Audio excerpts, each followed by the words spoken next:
welcome to Farm TV Africa. I respect your host today. We are so glad to be launching our television station aimed at assisting farmers across Africa to enhance their productivity and profitability.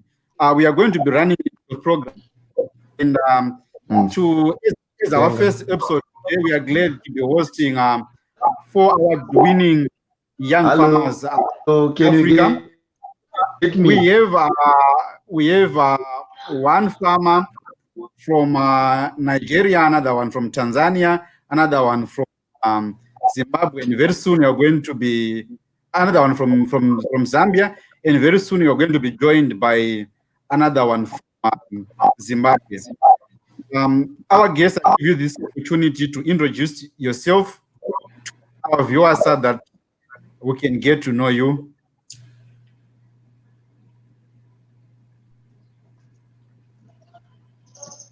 Uh, Thank you so much. I will start. My name's Winfred Alfred Nziku.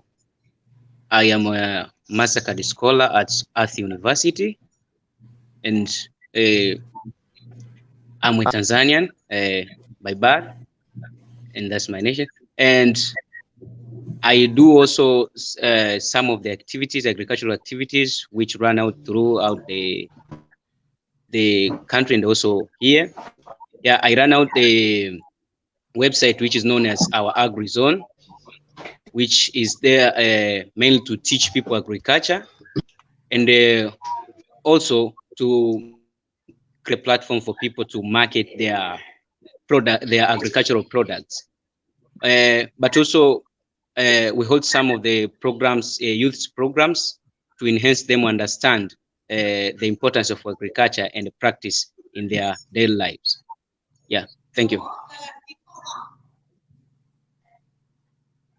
Okay, my name is Jen Kapenda and I'm from Zambia. I am the founder for Prepared for Future, which aims to work with small scale farmers, and one of the campaign for female education from Zambia, and as well I'm the Mastercard scholarship at Earth University. Thank you. Well, my name is Wallace Patrick Ohagu, and I'm a Nigerian and also a student here at S University, a Leventis Foundation scholar. And I run a website called AgroSales. It's like a platform for farmers and agro business people to market their products and also to hire for services and other um, agro um, agro operations that they want to do, and it's like a marketplace rather for agriculture or for farmers in Nigeria. Oh, that's wonderful. We are also joined by Josephat Nyika from Zimbabwe. I think he's having some connection problems. Just can you hear us, or can you introduce yourself, or we can go ahead and start the program?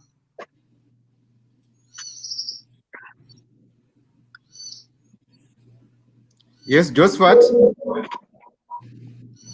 Yeah, I think he's still having connection problems, and but Josephat Nyika is an award-winning young farmer in Zimbabwe. He's into black soldier fly production, and he's doing so great in that area. And would love also to hear his perception as a young farmer in Zimbabwe.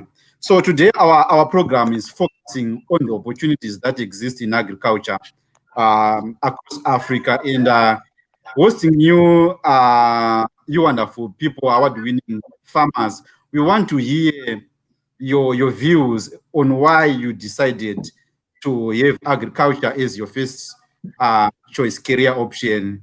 Yet you had also other opportunities to be doctors, to be politicians, to be accountants. So what made you to choose this as your first choice career option?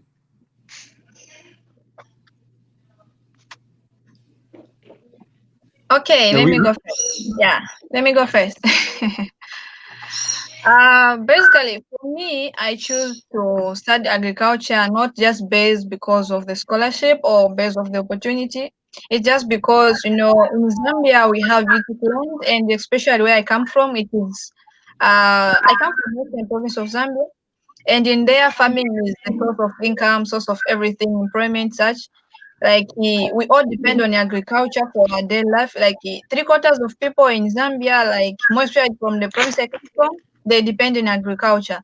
So I decided to study more agriculture because I want to go back there and develop my community to go and find other ways or to solve the problems which have been observing, which have been seeing farmers passing through or which we were passing through. And as well, I decided to study agriculture because, a lot of people they believe like to say agriculture is just meant for some people like retirees and something like that. Of which I know agriculture is meant for each and everyone, for the development of our countries and the world at large. Oh, that's Thank you. wonderful. And Collins, why choosing agriculture out of all the fields that you can venture into? Yeah, actually, there are lots of careers. There's a lot of things that interest me. But one thing for sure is that everybody eats. And well, for me, I've always seen agriculture like it's a field that everybody depends on. Yeah, because as a kid growing up, it has always been like the last resort for most of us, because we have these very small garden, very small farms. So we plant there, we harvest stuff, and that is what we depend on, and for most of the time. And it usually cuts a lot in the budget for our feeding. And so that kind of still my interest in that. Like, oh, yeah, this is something I can actually do. And like, especially what Jen talked about, like people say agriculture is what you do when you have nothing else to do, but then that's not supposed to be the case. It's a very huge field and requires a lot of, especially in Africa, there's a lot of gap there that we need to improve on, and also in Nigeria as well. And I see this like an opportunity for me to really learn a lot on how to actually improve the process in agriculture in my community, especially, and also for my family as well, and also to improve the life of people around me and farmers, because it's kind of most time we kind of see agriculture in a very subsistent manner and not requiring much knowledge and everything. But then there's a lot of things to learn about that, and that's what I'm seeing here so far in my study here at university. Oh, that's wonderful and uh, great. And Winfred, what can you say? Why you decided to be a farmer? Uh, I would thank first for this opportunity because I first say food is a very important thing. Like we can just relate to our daily lives, whereby I can give example of somebody needing to eat in the morning, afternoon, and evening. So that's why agriculture becomes a fundamental sector in our, let us say, in our daily lives.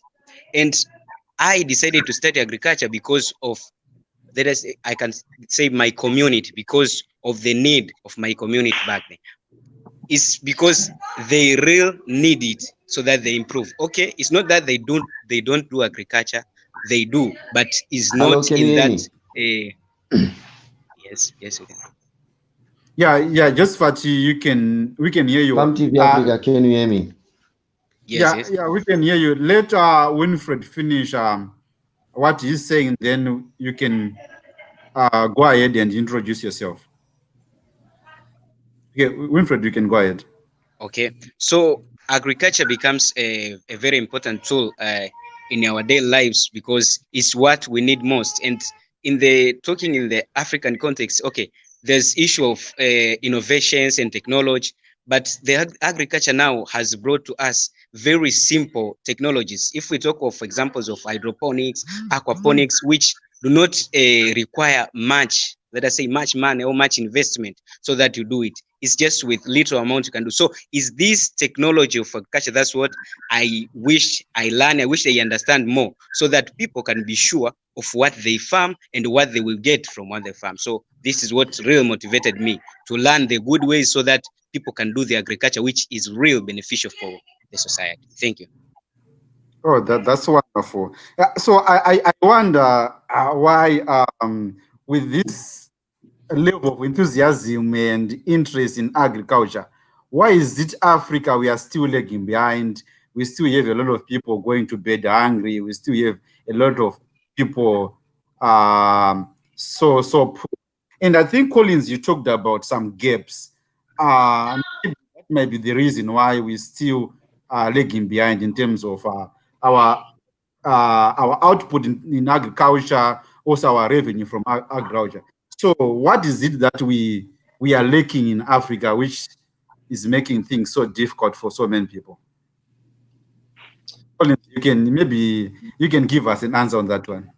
Yeah, I really think it's kind of like maybe the stereotype. I think the stereotype is really an issue there because it's kind of the way people see agriculture. It's kind of like it's not. If you're a child, growing up, and nobody actually has a dream of becoming a farmer. For me, I see farmers around me all the time. I'm a farmer myself. My dad and I will always go to the farm. So that wouldn't be my career. I want to be like I want to get something like maybe to be a doctor or like all this white collar stuff. That's the kind of thing I was looking for. So it's a stereotype from the base, and I also think it's also a stereotype even in the level of the government because see most African countries that has oil they neglect agriculture. For instance, in Nigeria, like several years ago, before we discovered oil, we had largest exporters of so many agro products. We exported a lot of groundnuts. We exported a lot of palm oil, a lot of cacao, and the rest. But then we discovered oil, and then it became the main source of our revenue. So there's kind of it's a quick money. You don't need to wait for a long time. You just extract the stuff from the ground, and then you have it all already. So I think that's kind of what has really moved all through this up to this time, and people have really lost interest in it, and that has really been the problem because when there is less interest in it, that less people who are doing research in that area, less people who are working on that, and also the whole process begins to crumble. And you see, that's not the case in other countries. There are some countries that don't have these natural resources, and their whole economy depends and runs on agriculture itself. And some of the richest people in other countries are actually farmers themselves. So it's ironical because we in Africa we are a very huge population, and of course we need to eat, and that is a sector that actually keeps us alive that we are actually taking for granted. Oh, powerful. Jane, maybe you want to add something to that. Anyway, a lot has been already mentioned, but sometimes I think the reason why like a lot of Africans think agriculture, it is because the lack of the resources. Some people they may be willing to join agriculture industry, but they don't have knowledge, like because a lot of few people choose to go and study agriculture.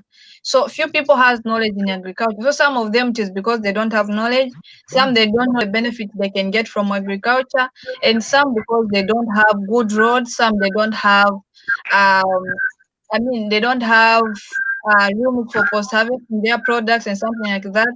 All those challenges, so they may think maybe they may produce, but they don't know how to keep their products. In some countries like my own in Zambia, we produce like from November to April. That's when we have rain and stuff like that. Then afterwards, in between, we don't have rainfall. So people without knowledge on how they can implement irrigation systems, it is difficult for them like to enter into this because they'll be like, how are we going to manage producing our products if we don't have enough rain? How are you going to produce if we don't have enough skills? And some because we don't have markets because we have like these people can buy our local products. They are busy buying products from supermarkets which has products from other countries. Meanwhile, we have our own products in our own countries. So like somehow we also don't support our small scale farmers. So all those they are factors that can cause that. Okay. That's, but Jane, if you were to speak to young African farmers at the moment, what can you see as opportunities they can like they can tap into, and can you name anything that you can say no, guys? We have one opportunity, we have two opportunity, we have three opportunity that young people can can venture into and be successful and live a decent life. Okay, that's an interesting question. Anyway, in agriculture, I think agriculture is the huge industry where we have a lot of opportunities compared to other industry. Like for example, if you go to study teaching, you'll be just a teacher maybe for that course and stuff like that. Maybe if you are a nurse, you'll be just a nurse for such. But I'm telling you, if you study agriculture, you have different opportunities. If you want white collar job, you can still find it in agriculture. If you want to be specific in a certain topic, you can still be that. You can be your own boss. You can be your own media. Like you can be anything you think of in life because of being in agriculture. For instance, if you try like you follow these agriculture shows, you follow agriculture meetings, talks, workshop, you gain different knowledge. You can implement your own business at low cost. You can have your own business, you can be your own boss, you can employ other people, you can develop the community. Like it is something, if someone is really wants to be their own boss, if they want to have white collar job, it is very possible in agriculture because in agriculture it doesn't just mean for you to go in the farm, like to be going in the farm working, something like that. Agriculture also has the part to work in the offices. Agriculture also has part to work in the field. So it is like 50-50, theory and practical. So yeah, that is it. Winfred, you want to add something? Yeah, I would add something. I think when you talk of the why still, let us say I could say like in African continent, like for us, let us say young people, I think also I passed this challenge. I think I will be realistic, saying that what makes us not perform well, like let us say as young people in Africa, is the issue of perception on agriculture. You know, people just talk of let us say civil engineering, being doctors. That's what they feel like. Those are the main jobs which can maybe make them succeed. But they forget that agriculture also is the very great sector. So I think the first thing is this perception. Young people, we need to change this perception and understand that agriculture is also a very good sector for our development. I think we can agree all of us that if not all of us, but I'm sure that I'm not wrong saying many of the African countries say agriculture is our backbone. I think is the backbone of our economy. Is the backbone of our economy. So how can you say agriculture is the backbone of economy and then you don't participate in it? You don't show maximum participation in it. So I think this is what. So the perception in this agriculture is just taken too much theoretical but not practical. So I think as young people we need to understand agriculture serves in two purposes. It's just okay. It serves as, let us say, opportunity for you to be employed or you to employ yourself and the create employment for other people. But also agriculture serves as a service. It's a very good service because you work for people. So this is what we need to understand and know. And in real sense, our government, sometimes you say like you can't end up every day complaining like my government is not doing that. What are you doing for your government? Just let I and you let us ask each other, what are we doing for our government? Me, sometimes I try to check, let us say let us say in Tanzania, and I check if you open up in the agricultural, maybe agricultural news and all, there are many opportunities the country is trying to give out. Okay, it's not like it's doing the best, but they are trying their level best. Are we taking those opportunities? So I think we young people should wake up and look for the opportunities in this agricultural field. Is very important for us. Wilfred, to stop you. So you are saying the blame is on us young people to take agriculture as a career option or to take up the opportunities in agriculture, and our governments in Africa are doing enough to give us opportunities that we can tap into. Is it what you are saying? I can say I don't blame. I can say no, not like I blame, but we take it as a challenge to step up further, to understand that agriculture is the best sector. Let us say, if there are sectors, also agriculture, you need to keep it there. Don't let it like the lower one, like when I fail all other this, then I will go to agriculture. No, or maybe those who are failures, they are the ones going to agriculture. So this is what I could say. You mean for you to come to Earth University, it wasn't out of getting a scholarship to come and study. It was out of a true heart, a true passion for agriculture. Yeah, that's true. Because for me, I had a passion on agriculture just from my home. And even if I couldn't come here, I still had intended that agriculture is the one which will take me somewhere, which will help not just me, but also help the community. That's why I say we need to understand this. So this perception is the one which is very important. Yeah, it's not like our government is being the best, I said, but they are trying. So in what they are trying, can we also support them in this small by which we think they're trying, so that something big can come? Because if we say, okay, maybe our government not doing and that's just we sleep, so it's not good. So we need to support also our government by showing that we really want this agriculture to be more. Thank you. Collins, what can you say? What's your experience from Nigeria? Is the Nigerian government opening up enough opportunities for young people to get into agriculture? Well, for me, I think there are opportunities everywhere. Yeah, there are opportunities everywhere. It just depends on one's perspective. It's what you look for that you'll find, actually. If you feel there's no opportunity, you just sit down and then you do nothing. Of course, you won't see anything. Yeah, there's no way that the government is going to bring food to your doorstep and say, look, this is your breakfast. You can have this and eat now. There's no way that can happen. So it is not left for us to get up and go to the fields. And the good thing about it is that we in Africa, we're already blessed. You know, we have very fertile land. Yeah, the fact that we can put a seed in the ground and close it, after a couple of days, you already see it coming up, or it's already sprouting. That's incredible. There are soils, there are countries where the soil are already polluted, that the whole stuff is all radioactive, or there's nothing can germinate there. But once we already have this, we already have enough.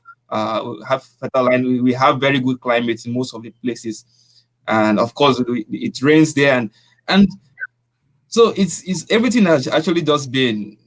You don't need the government approval for you to plant a seed in the ground. In your small space in your back of your house, you can have a very small garden there. You can have you can grow vegetables there. You can feed yourself. You can feed your family. And when you grow enough of it that you can have a decent meal. Now you can also feed your neighbor with it, with what is left. And when you're feeding your neighbor with what you left, that is, you're already creating value. And what do people pay for? How do people create businesses? It's by creating value, and that is value. And the important thing is that everybody needs it. There's no way you can meet somebody. You can meet somebody with a T-shirt and say, "I want to buy this." Person can tell you, "I already have T-shirts. I don't." But if you bring food, of course, even if I've eaten, I'm going to eat again. So I'm going to need your food. So that is something that we need to realize, that this is something that's it's not something that goes out of fashion. It's not something it's not like technology that changes. It's something that lives forever. This is something that we all need. This is something that's going to be there all the time. And the earlier we realize this, because also we see the trend of how our population is keeps increasing and the rest of it. And so it's really a huge opportunity for us to, if we actually look into that and see that this is a market that is already there. It's just for us to find out what we can add, create value from it, and not just see it as something you do when you're feeding every other thing, but something that is really viable, that you can actually put a lot of effort in and also get quick returns immediately. Okay. And Jane, what's your view? Is the Zambian government enough opportunities?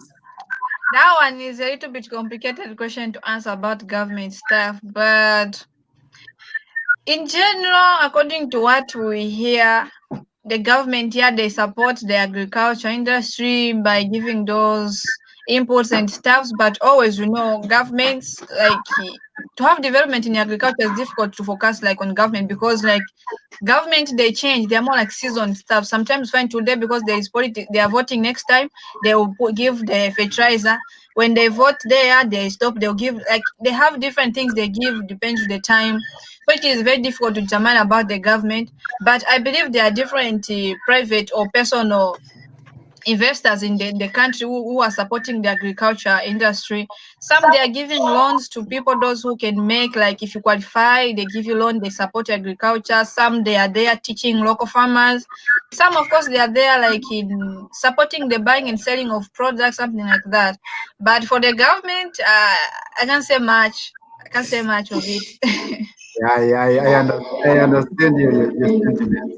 And Yeah. guys, looking at our model of our models of production in Africa, and you being away from Africa, yeah, right, yeah, in Costa Rica, and Jane, you've been to California. You experience their models of agricultural production. So, what are the differences between our systems in Africa and here in America? What are the differences in terms of how we do our agriculture and how people here do their agriculture? Okay, I think the greatest difference is because uh, a lot of us Africans, not let me say not everyone, some people they don't believe in themselves. They think like maybe agriculture is meant for other people, not for everyone. But in reality, you find like for example, when I went to California, in California they have the climate which is almost the same with Zambia. It is not always they're having rainfall, and sometimes when trains they don't even have enough water compared to the water we receive in Zambia. But see, them they have different ways of collecting that water. When they rain, when they have the same rain period for a few months, they collect water, they reserve the water. But see us in Zambia, I don't even know if there is a certain farmer who has that skill or the knowledge of reserving rainwater like in big tanks and use it during dry season. We don't have such. Coming here to Costa Rica, of course, is quite different because here they are blessed, they have rain for each and every time. So it is quite difficult to compare it to my country because as we have different season, but for them here it is something which is different. Yeah. And what can you comment difference in terms of the model here in America and back home in Africa? In terms of what? I'm asking Collins. Okay, Uh, okay. I'm asking Collins, what are the differences if you compare Nigerian model of agricultural production and what you've experienced at Earth University and in Costa Rica in general? Well, here in Costa Rica, I've had like the privilege of visiting some farms, like a lot of farms actually, and seeing their process, the way they do their stuff is it's all very interesting. And I have not really visited a lot of farms in Nigeria, but I'm very sure that they might have some kind of some other maybe some efficient processes as well. But what I see mostly across the system here is the level of efficiency. This is incredible. Like I've been into the farm, like a very huge pineapple farm. This is, several hundreds of acres of land, like just pineapple. And these guys, they have all the facilities, they have the tractors and everything that automate the whole process of harvesting and washing and cleaning and exportation and everything. And then I also see in Nigeria, we also have pineapple, of course. We also export pineapple.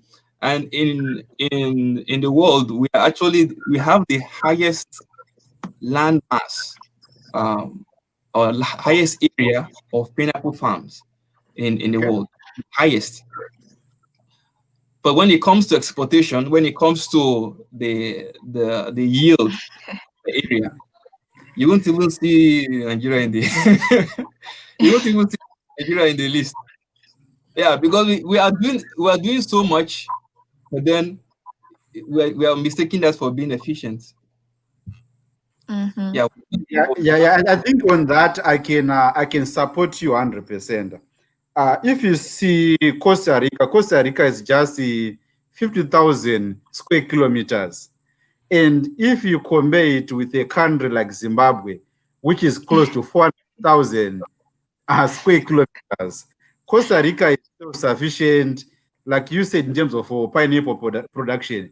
They are world number one exporter of pineapples, and the world number two, they're only second to Ecuador in terms of banana production. And if you look at one company, Dos Pinos, just a cooperative of around 2,000 smallholder milk producers, in 20, their annual sales were equal, almost the same as Zimbabwean national budget for one. That is one company. They posted almost 4 billion US dollars.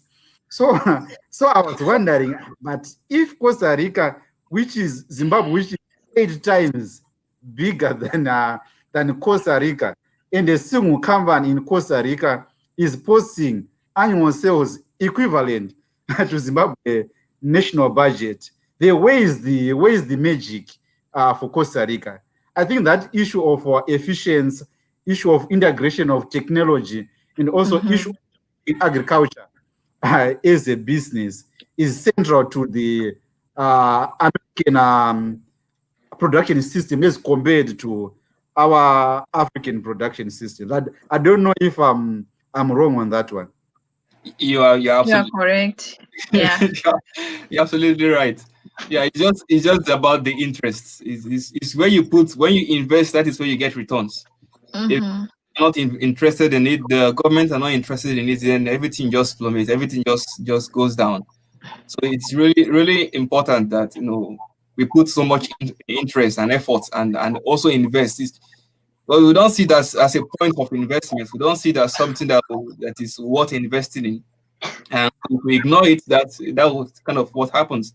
Because Costa Rica is the entire country. If you compare that to Nigeria, it's almost there are states that are bigger than the whole country. It's smaller than Lagos.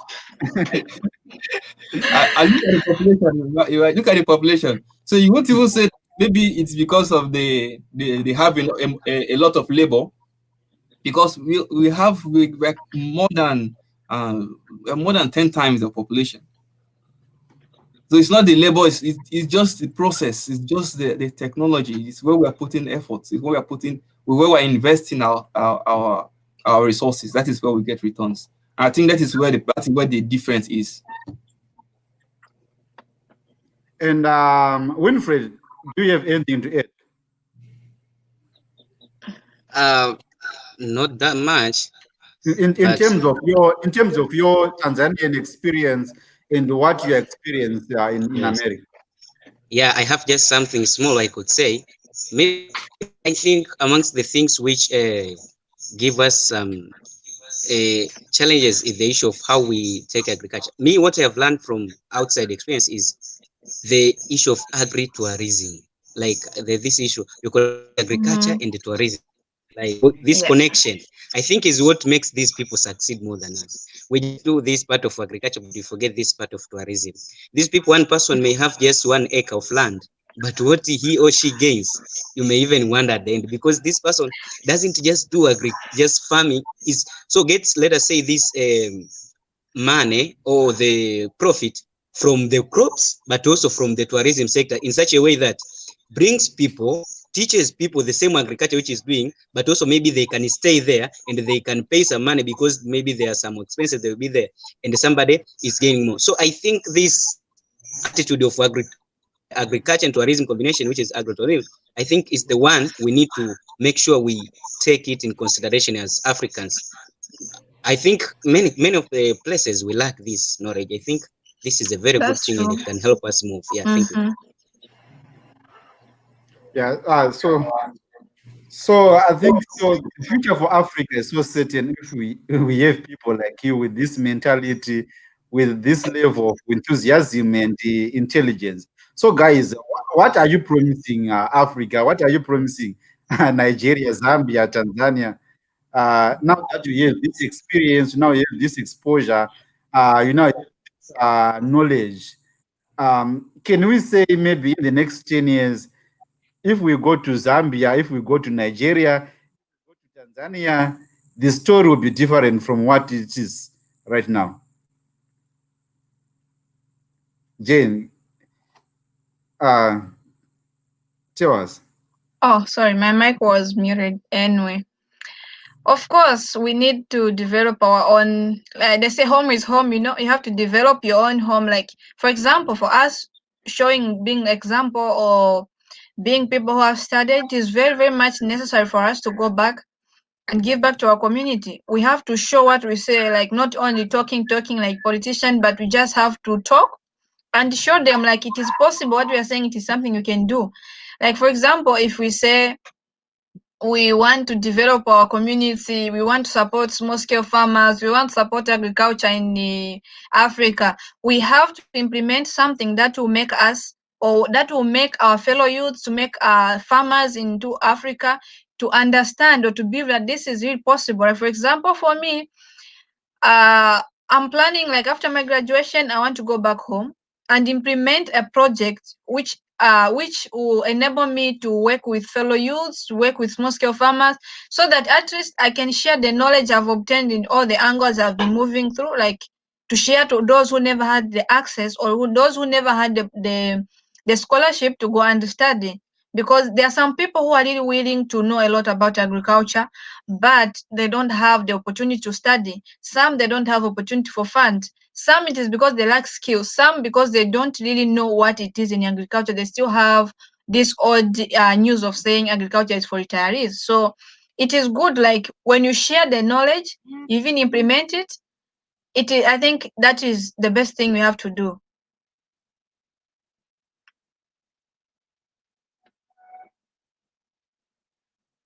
You're on mute, Respect. Collins, tell us. Well, Nigeria.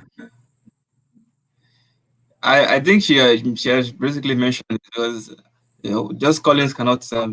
Of course, I'm going to do what I can, but then we actually all need to be interested in it for anything to actually change in a life scale for us to really see any difference in it. So that is basically the aim. The aim, my desire is that a lot of people really learn a lot about how this sector is run in other countries, in these countries that are really advanced in agricultural sector, and also to implement it, to create a friendly environment for people to really integrate these technologies into our system. We can actually improve our process of farming or every other aspect in agriculture, most especially in the area of post harvest. Most of our products are perishable. Like they have very short shelf life, and is a nightmare for a farmer to harvest his tomato, and then he knows that in the next few weeks or the next few days, if he doesn't sell that, and it's gonna be all rotten up. So that is a nightmare. And so if there is a way of course there is a way. It's really important that we actually begin to look more into the aspect of increasing the shelf life of post-processing our products, not just having it in its raw form, but also post-processing, add more shelf life. That is what people go to the supermarket to get. People go to the supermarket to get most of all these products that are actually imported from other countries. So we can actually have our products on those shelves in the supermarkets if we can process it ourselves. And that's going to create a lot of opportunities, going to create a lot of jobs for people, because there are that's a huge process. That is, and a lot of skills are actually employed in all those post-harvest processes, depending on each crops, depending on on each on each climate, or how long you want it to be preserved. So that is a huge opportunity. That is a huge sector that I think we really need to. Collins, you are saying there are more opportunities in post-harvest management as compared to going to the field and do the production itself. Of course, there won't be any post-harvest if there is no production. But what I believe right now is that we are already having a lot in production, and we are losing a lot from production. Because, for instance, there is a state in Nigeria where our agriculture is actually seasonal. That is the problem we have. Yeah, it's seasonal. So when it's time for mango, for instance, a state where they produce a lot of mangoes. So when it's time for mango, we harvest a lot of mangoes. There's mango everywhere. It's so common to find mango. The price you can get it for almost free. So when you're traveling when you're traveling on the streets, or you see people with their mango and everything by the side of the road and trying to sell them, and if they don't sell it that day, if nobody stops to buy those mangoes, they have to take it back to their homes and come again the next day. If they don't sell it that day, they have to take it back to their homes, and after a week they don't sell that, they throw it away. That is a waste already. A lot of things has been invested. They have invested a lot of resources into that. The time they have put into that. All the energy they have used in getting those things to the market are all wasted. So if there is a way, of course there is already, to preserve those products, increase the shelf life of it. Like in Costa Rica, I've seen for the first time when I came here, like months ago, I found that we have a dried fruit system where you can actually dry bananas, you can dry pineapple, you can dry mango, and then it lasts way longer than than the usual time. So these are actually harvest processes that can be used to increase the shelf life of products. That even when it's not the season for mango, you see the price of mango increases because there are few mangoes around. So if we can have it in such a way that, of course, there will be mango all year round, and then the price will be maintained, and farmers can always sell them because they're going to have it all fresh. They won't lose that resources. That is what mainly kills people's interest in agriculture, especially for our our local farmers, because they harvest a lot of products. They put a lot of efforts, and after the whole stuff, they are not able to sell it.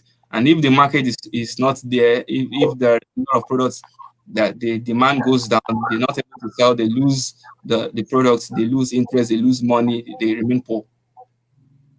Yeah, but Collins, look, my brother, I visited several post-harvest facilities here in Costa Rica. I've been to the banana packaging plant for Earth University. I've been to another packaging plant in Pocora.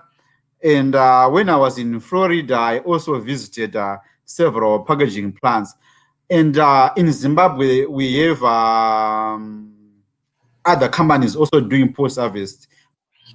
But if you look at the level of investment, capital investment needed to set up such systems, it is so high, and our small farmers are not able to set up such facilities. So what can small farmers do so that they can be in a position also to set up maybe their farm-based or community-based post-harvest facilities? Because the setup cost for one farmer, they cannot afford it. That's right. Even here in Costa Rica, there are small farmers that are that has just few, like let's say 10 cow. So how are they going to be able to process their milk so it's going to stay way longer? So that's like the example you mentioned. This company called it's a cooperative called Dos Pinos. Yeah, Dos Pinos, yeah. Actually collaborate among themselves, to invest on themselves and put resources down that can enable them to actually process their products. If it be it cacao, because the price of, for instance, in cocoa production, the price depends on the post-harvest process, how you ferment it, how it dries, the check. Because for you to put a price on it, you have to check the moisture content, check out if it is well dried, if it's well fermented. And when there are individual farmers, they are just on their own, they do what they feel is best. But if they can come together and have a cooperative, put in their resources and get established a system that allows them to learn better system and also implement those improved system of how to process their cacao and to get the best price, to implement those best practices, then that is going to be much better than just having individuals running it on their own, because that is basically the problem. Because when the individual run their own, they don't have enough resources to sustain themselves. But then when they come together, it's much more easier and to make progress together. I can agree with you 100% because one other aspect, why the Costa Rican agricultural system is so booming is the issue of cooperatives. You go to any province, you see very successful cooperatives running very big companies. But then if you go back home to Africa, our governments have tried to set up a lot of agricultural cooperatives. You can go to Zimbabwe.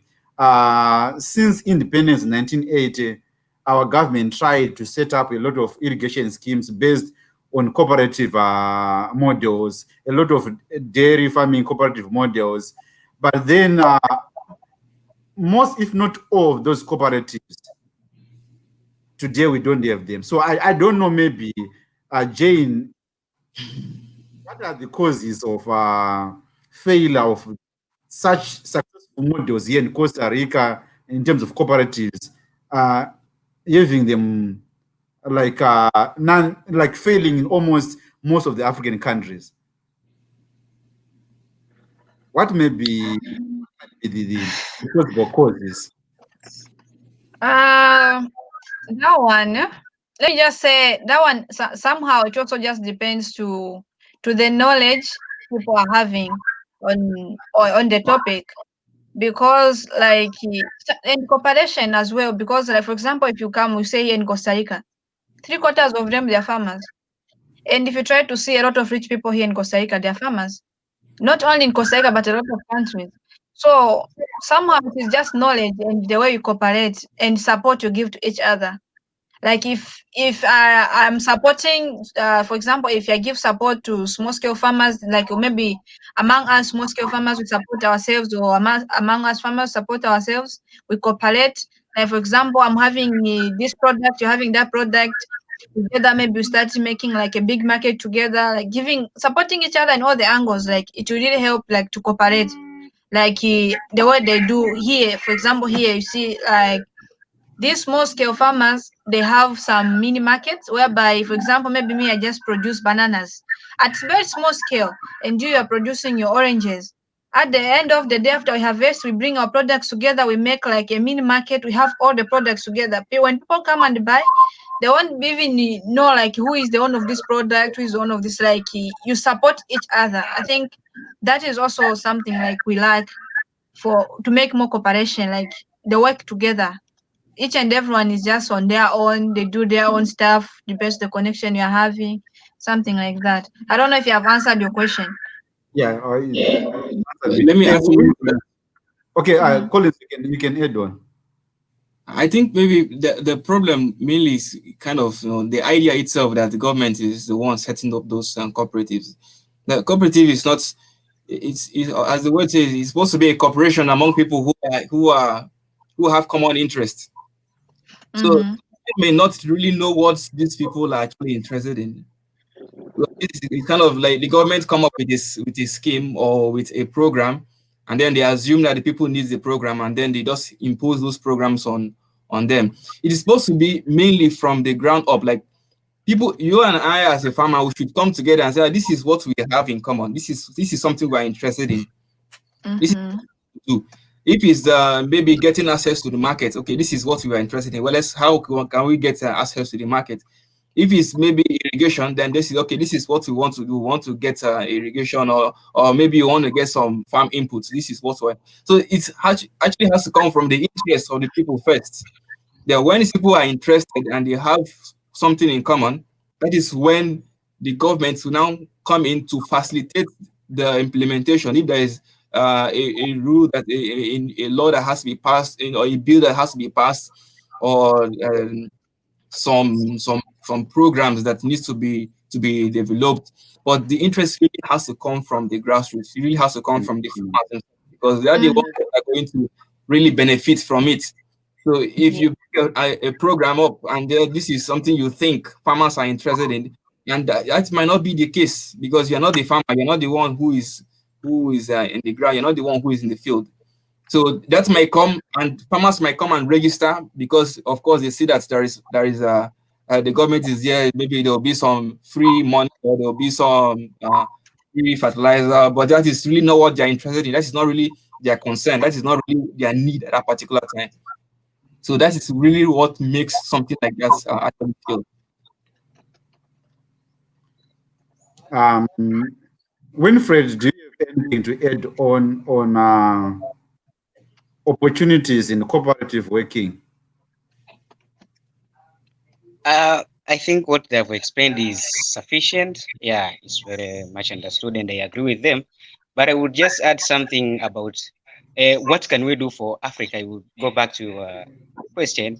I would say, like, I think this is amongst the initiatives by which we, as young people, we are taking to make sure that agriculture becomes amongst the best sectors in Africa.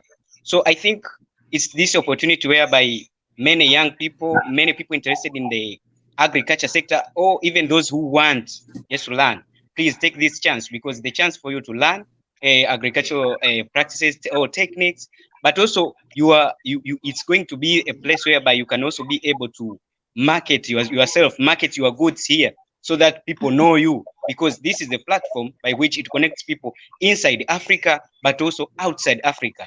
So I think all the farmers from the northern part, we talk of Nigeria, let us talk of the eastern part, we talk of Kenya, let us go to Congo, let's go to South Africa there. So all of us, let us take this opportunity to connect to this to our medias, so that you can be a part of this.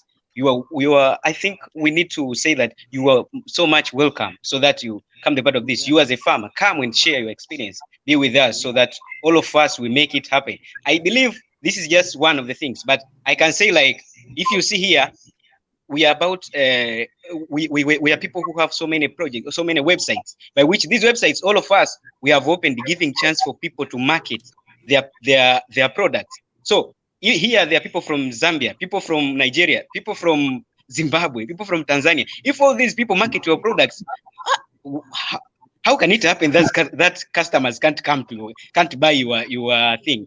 So I think we need to start by using first these chances, so that the things can happen. So I think this is one of the perspectives by which we start, but also we believe that in the future, also others will learn, and we will move forward more and more. So I really want to recommend that to each one of us. Please, let's take this opportunity as very important, and let's take it as a very vital for all of us, and for the people whom we need. Please connect them. We have one viewer, Takunda Tanyanyiwa from Zimbabwe. He commented, marketing is very important. And Collins, I think this compliment goes to your own organization and marketing platform. Can you also try to support Takunda by saying marketing is important based on your own project and organization? Yeah, Takunda. Yeah, that's really, really important. You know, that's one of the problems that farmers in so many levels are actually facing, like the marketing. When the product is out, how are they going to sell it? and they stay with these products, and then the product doesn't stay. The shelf life of the product is actually, those few days from the harvest. So it's really important. That's really what we're trying to do with the platform, Agro Sales, as a platform for farmers to post free adverts of their products as soon as they harvest, or even before they harvest. You can post a free advert of their products, be it yam or cow, whatever it is, animal or plant products, or any service at all. Those who are into agro business, those who offer services, agriculture, maybe who want to rent out tractors or rent out some other equipments, or those who sell agro inputs like fertilizers and seeds and everything. So they can actually post free ads of those products on the platform, and then people come there to get those services, to reach out to them. And also, if someone actually needs those services or those products, they can also put and post an ad of those products that they need. And people can also go there and say, oh, this person needs this product. I can provide this product. I reach out to this person. So the website is agrosales.com is fully functional, but right now is still working in Nigeria. But we're also looking into how we can also go into other African countries. But then we're just running the pilot phase right now in Nigeria to see how the market responds to that. Oh, thank you so much. We also have another viewer, Tapiwa Mura. He's from Zimbabwe, and I'm glad to mention that he was my classmate at high school.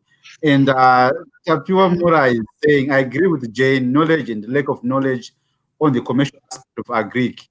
We learn how to make the product, but not how to market the product and sustain such projects. I think, Winfred, also, you can make it based on your own company and project that offering skills to farmers. What can you say on what Tapiwa Mura said? I agree with him. Yeah, of course, knowledge and the lack of leadership is among the challenges. I would say, I think when you talk of market needs people. That's a very fundamental thing we need to understand. And that's why we start these websites there by making sure that we are able to connect many people from different places. So we enlarge, what we are focusing is having many people who will be able to buy these agricultural products. We don't want to just end up producing and then somebody starting crying, oh, I produced but I've gained nothing. No, we want to make you understand, but to understand agriculture, do it, and after doing it, after getting the results, we want you also to help you also market. So is the very important thing by which, if we talk of our AgriZone, which is the website by which I learn, this is the platform by which people can learn a different agricultural skills here, but also people can be able to market their agricultural products. So it's one of the things we still talk of marketing, which is very important, as how Takunda Tanyanyiwa also said, marketing is very, very important. Yeah, you can't just produce and then just you leave it there. So we need people, and these online methods are very important, teaching us. And it's the truth, because let us talk of this time whereby Corona had been a crisis, which let us say gave us a hard time. We have understood why online marketing is very important in our daily lives. So we need to take it as a challenge and move forward with it. Online marketing at this age we are, at this season we are, it's unavoidable. Thank you. Oh, thank you so much, Winfred. And I think you can also comment some more insight on your own company and organization in the projects that you are running in Zambia. I have an organization called Prosperity for Future. If you go on Facebook there, you can find it, or if you can search on Google, Prosperity for Future.org, you can find it, or even on Twitter. Basically, what we are working on is to support small-scale farmers, like to help them, like in the same sense Winfred was explaining, there's not much difference, but we are not just going to focus like maybe for a certain like maybe only for small scale farmers, but is a platform where we want like all the farmers to integrate, like those who have knowledge to help support small scale farmers, to support women, support all the youth, like to find the different ways of how they can implement their projects, how they can learn how to produce different products, and also how to market their product as well. Oh, that's wonderful. We are still trying to connect to Josephat Nyika from Zimbabwe so that he can give us his insights and also a brief summary of his Black Soldier Fly project there in Zimbabwe. Josephat, can you hear us? Yes, I can hear you. Okay, you can introduce yourself briefly and tell us what you are doing in Zimbabwe in terms of agriculture and also your views and insights on how we can turn agriculture to be the mainstream economic activity in Africa, and also you being a farmer for quite some years. What are the opportunities? What are the challenges that you are facing as a young farmer? Thank you so much. Like you've said, my name is Josephat Nyika from Zimbabwe, Bindura in particular, in Mashonaland Central Province. It's true, I'm doing black soldier fly farming, which is the rearing and keeping of flies. I will harvest the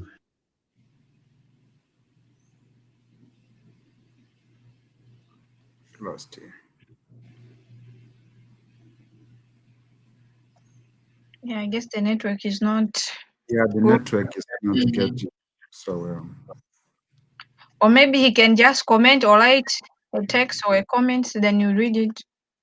Okay, what we are going to do, our viewers, we are going to bring back Josephat Nyika on Agronomic Expert Live, because we are going to be running out a lot of programs every day. So I think we are going to arrange with him so that he can get a good internet connectivity and host him on one of our sessions so that he can also explain more about what he's doing and also his insights on agriculture as a career option for young people.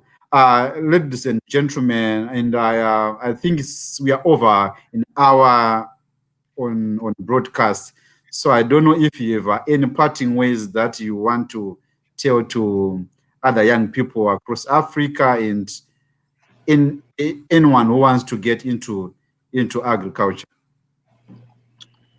Okay, thank you very much for hosting us, and I really appreciate for this moment.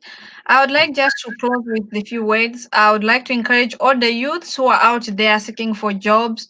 It is very difficult for it is like for this moment it's very difficult to find employment, yes. But I would encourage each and everyone, find the means, find the ways, join agriculture, because it is very possible for you to implement your own small business which can sustain your life, but than fighting for employment. And I would encourage you to be using that moment you're having, your bundles, your Wi-Fi. Go on social media, go in different platforms, search for agriculture. You're going to find there are different opportunities, there are different websites which are having different, they're sharing different knowledge, and a lot of them they're free of charge. It's just a matter of having your bundles and your Wi-Fi. So I would encourage each and everyone who is outside there, follow this page. We'll be having different live videos. We'll be sharing different knowledge. And if you have your own question, you can comment. If you have any idea, feel free to comment and connect with us. Thank you. Collins, also, I think there's a question maybe you can also include on your closing remark. There is Eki, I think he's from Nigeria, and yes, this comment. I think you can also include this in your closing remarks, if possible.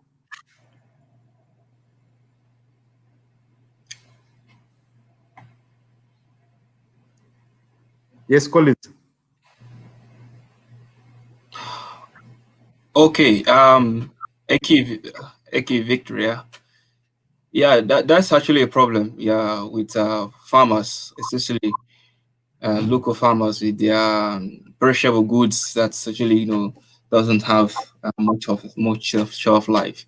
Yeah, there are different ways of preserving goods like products like this, and some can be depending on the nature of the product and also depending on how the market will like to consume that product.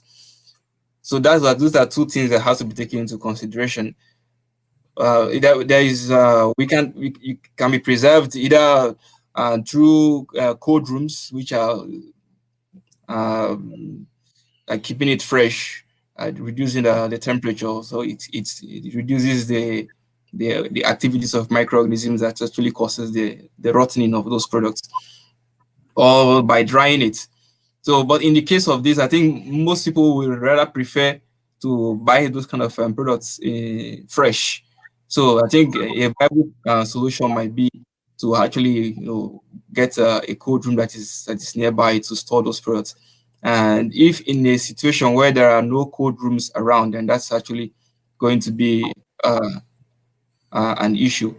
And then maybe the other viable option would be then drying, and drying wouldn't require much resources, because we're also blessed with very hot sun in Africa, so you can just straight on the pan on the zinc, and then it's to lose some of the moisture content and reduce the rate of decay of the products. So, and so all the same, it depends on the product itself and how the end consumers wants it to be consumed. So on that, I would like to conclude by encouraging us to actually look into the resources we have around us, the opportunities we have around us.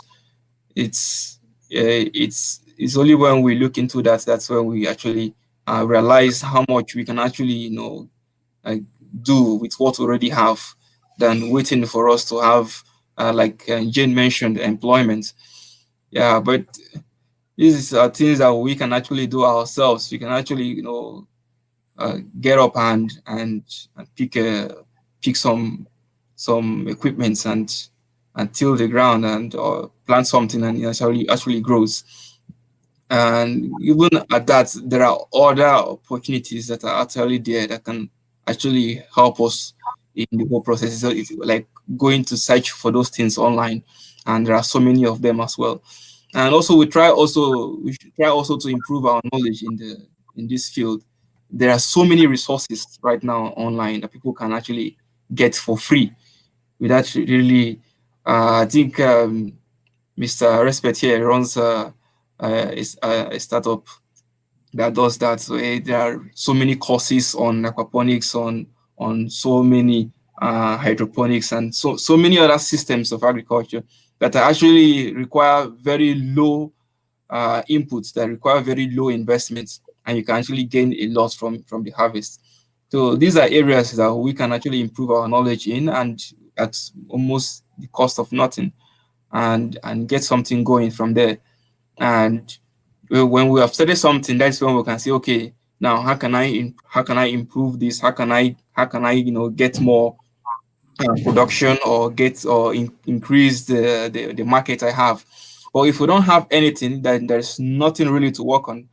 So we need to start from somewhere, and that's when we actually start from ourselves. For us to look at agriculture, not distance ourselves from it, but really to embrace it and see what can we do in agriculture, what service can we render to some in this case. For instance, in a community where most farmers are having problems of their products getting rotten, that's actually a huge business idea there, business opportunity that is actually, yeah. So somebody who has a cold room in that community is going to be making a whole lot of money.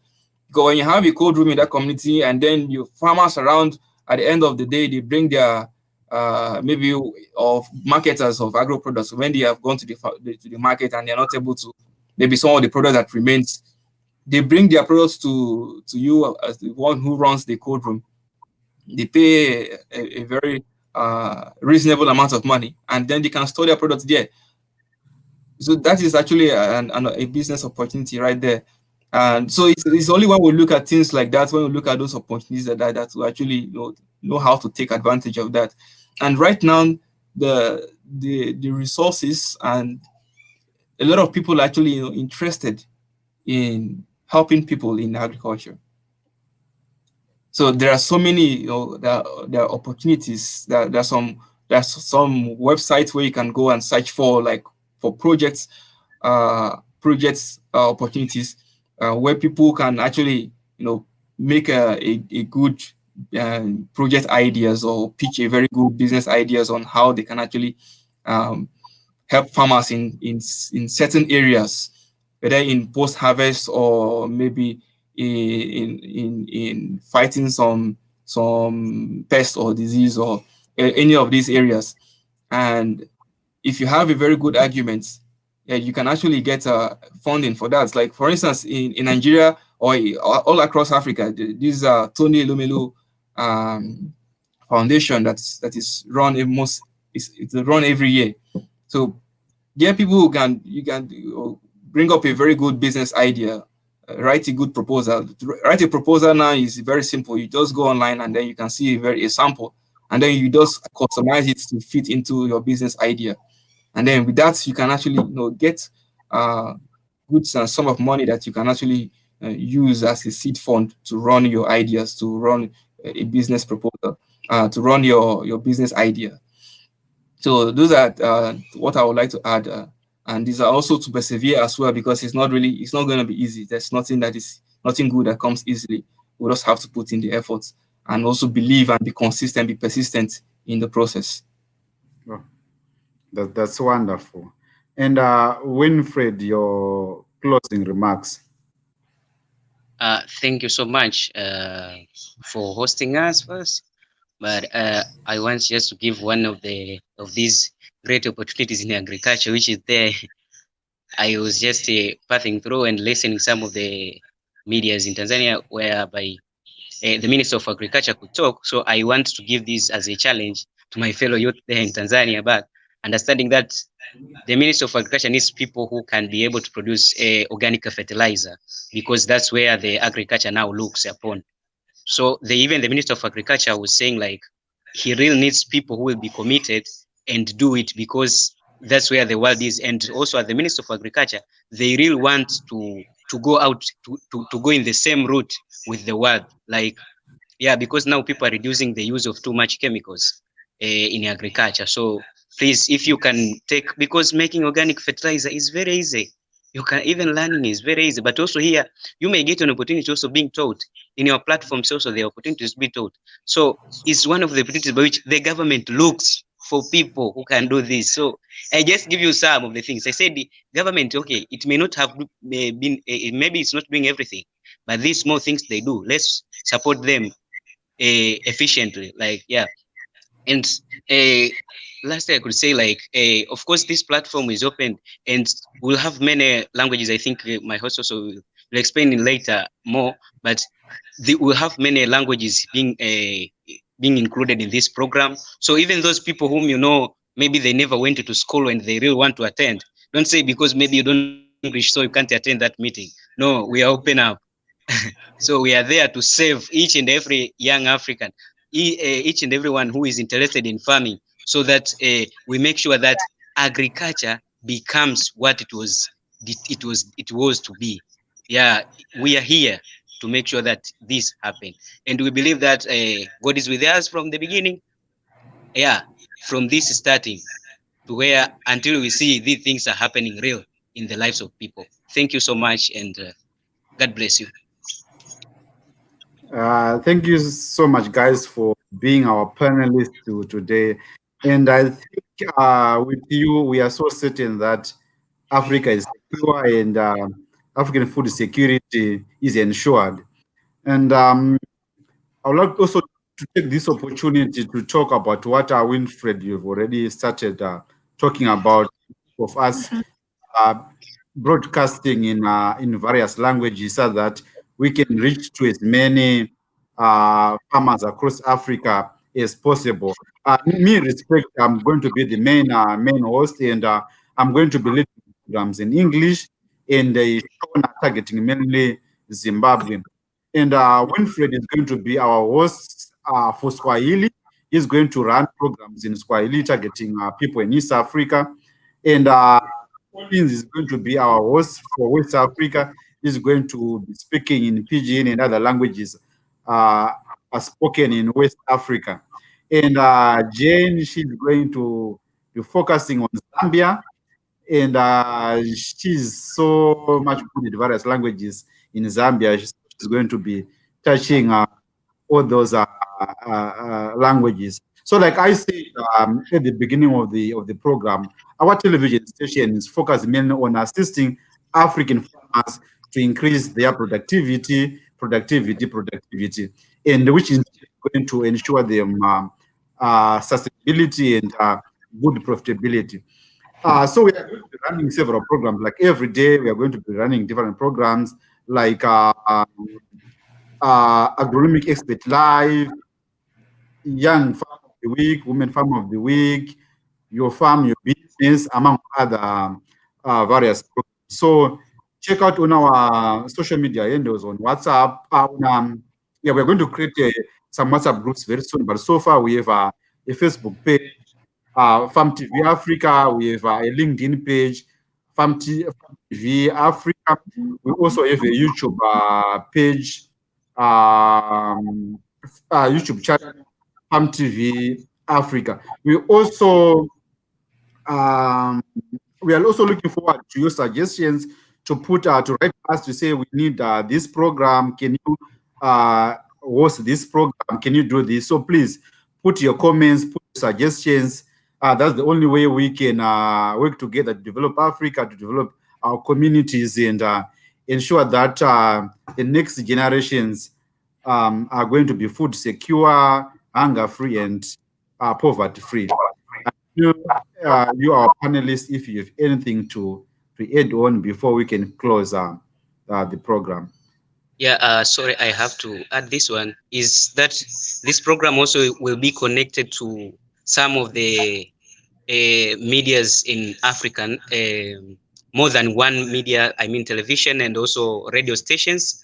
So you are real welcome to this, because it will real expand your markets. And yeah, if you are a farmer, and also it's also, even if you are learning, it will really expand your I can say the same, like your understanding, because we'll have many expertise from experts from different places of Africa and also outside Africa, coming to help us understand how this agriculture can really be done, and it can be profitable to all of us. So I really welcome you, like, to make sure that you attend it, knowing that we are real determined to making it happen. Yeah, thank you so much. And Tapua Mura is asking for your social media handles, our panelists. So unfortunately, I think you cannot display your social media handles right now. So please, after the program, can you go to the comment section? You comment from Facebook. So can you go and also write your, like, also put a comment with your social media handles? Yeah, thank you so much for such a wonderful program, and I think you've helped a lot of people out there in Africa, and you've also opened, even myself, opened my mind and the way I see some of these things. So please keep on impacting Africa, keep on doing so good for our continent, because it's only us who can make Africa great. Thank you so much. You have a wonderful. Oh yes, it's still afternoon. You have a wonderful afternoon, and and let's tune in to other programs together, and also in your respective programs where you are going to be hosting the programs in your own languages. Thank you so much. Thank you. Thank you. Thank you. Yeah, thanks. Yeah.